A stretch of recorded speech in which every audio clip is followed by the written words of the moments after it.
Hello बच्चों, let's read this question. The question says a certain amount of current when flowing in a properly set tangent galvanometer produces a deflection of 45 degree. If the current be if the current be reduced by a factor of root 3, then deflection would option first decrease by 30 degree, option second decrease by 15 degree, option third increase by 15 degree and option fourth increase by 20 degree. तो इस question के अंदर हमें दे रखा है कि एक certain amount है जो करंट की, वो जब टेंजेंट गैल्वेनोमीटर के अंदर से फ्लो करवाते हैं तो हमें डिफ्लेक्शन मिलता है 45 डिग्री का. अब यदि करंट को रिड्यूस कर दिया जाए √3 के फैक्टर से तो डिफ्लेक्शन कितना चेंज हो जाएगा वो हमें फाइंड आउट करना है. तो बात करते हैं की कंसेप्ट की यदि बात करें तो की कंसेप्ट के अंदर हम लोग यहाँ पे डिस्कस करेंगे कि जो हमारा गैल्वेनोमीटर होता है, टेंजेंट गैल्वेनोमीटर, वो किस कंसेप्ट पे वर्क करता है. तो हम यहाँ पे बात करने वाले हैं टेंजेंट गैल्वेनोमीटर की. टेंजेंट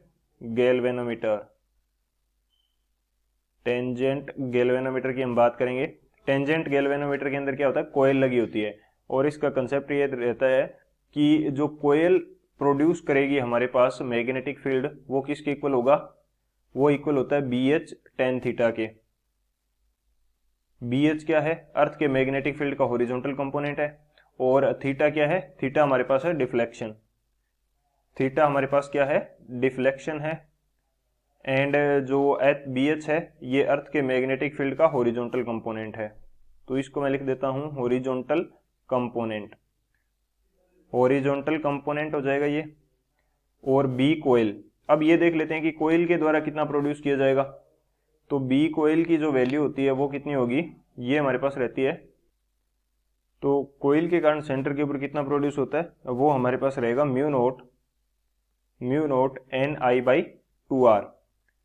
जैसे ये कोई कोयल है और इसकी रेडियस हमें कितनी गिवन है, स्मॉल r है, इसके अंदर करंट फ्लो हो रहा है I. तो ये सेंटर के ऊपर कितना मैग्नेटिक फील्ड प्रोड्यूस करेगा, म्यू नोट NI/2R. ये कंडीशन रहेगी. तो जस्ट हमें यहाँ पे वैल्यू देखनी है और उसके बाद में हमारा आंसर जो है वो आ जाएगा. तो बात करते हैं हम लोग सॉल्यूशन की.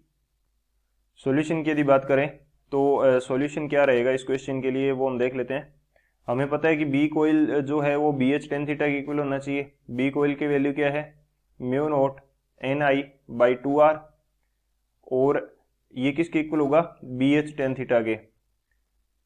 तो यहाँ पे जो म्यू नोट की वैल्यू है वो कांस्टेंट है, 2 कांस्टेंट है, और r रेडियस कांस्टेंट है. स्मॉल n क्या होता है हमारे पास, स्मॉल n होता है number of turns per unit length. ये क्या होता है, नंबर ऑफ टर्न्स, कितने टर्न है पर यूनिट लेंथ में, number of turns per unit length, number of turns per unit length. और BH क्या है, हॉरिजॉन्टल कंपोनेंट है, तो ये भी कांस्टेंट रहेगा. तो यहाँ से एक कंडीशन आ जाएगी कि I जो है वो मेरा डायरेक्टली प्रोपोर्शनल आ जाएगा किसके, tan थीटा के. अब जस्ट मेरे को वैल्यू पुट करनी है यहाँ पे और जो आंसर है वो आ जाएगा.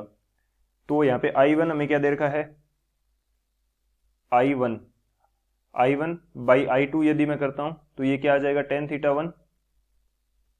1 बाई tan थीटा 2 आ जाएगा. तो I1 की वैल्यू हमारे पास मैं मान लेता हूं कि I है, और I2 क्या बोला है कि I2 हमने कम कर दिया किससे, √3 से. तो I2 हो जाएगा I/√3 और √3 चला जाएगा ऊपर. और tan थीटा 1 क्या है, tan 45 डिग्री जिसकी वैल्यू होती है 1, और tan थीटा 2 आ जाएगा हमारे पास. तो tan थीटा 2 की वैल्यू क्या आएगी, tan थीटा 2 ये हमारे पास आ जाएगा 1/√3, यानी कि थीटा 2 कितना आ जाएगा, थीटा 2 आ जाएगा 30 डिग्री. तो थीटा 2 अब हमें डिफ्लेक्शन कितना मिलेगा, डिफ्लेक्शन मिलेगा 30 डिग्री का. लेकिन चेंज कितना हो गया, चेंज या डिक्रीज कितना हुआ, डिक्रीज बाई, पहले 45 डिग्री था, अब कितना हो गया 30 डिग्री. तो 15 डिग्री से डिक्रीज कर गया, डिक्रीज बाई 15 डिग्री. तो कौन सा ऑप्शन करेक्ट होगा हमारे पास, जो ऑप्शन बी है डिक्रीज बाई 15 डिग्री वो करेक्ट हो जाएगा. So option B is the final answer. I hope you understood it well. Best of luck. Thank you.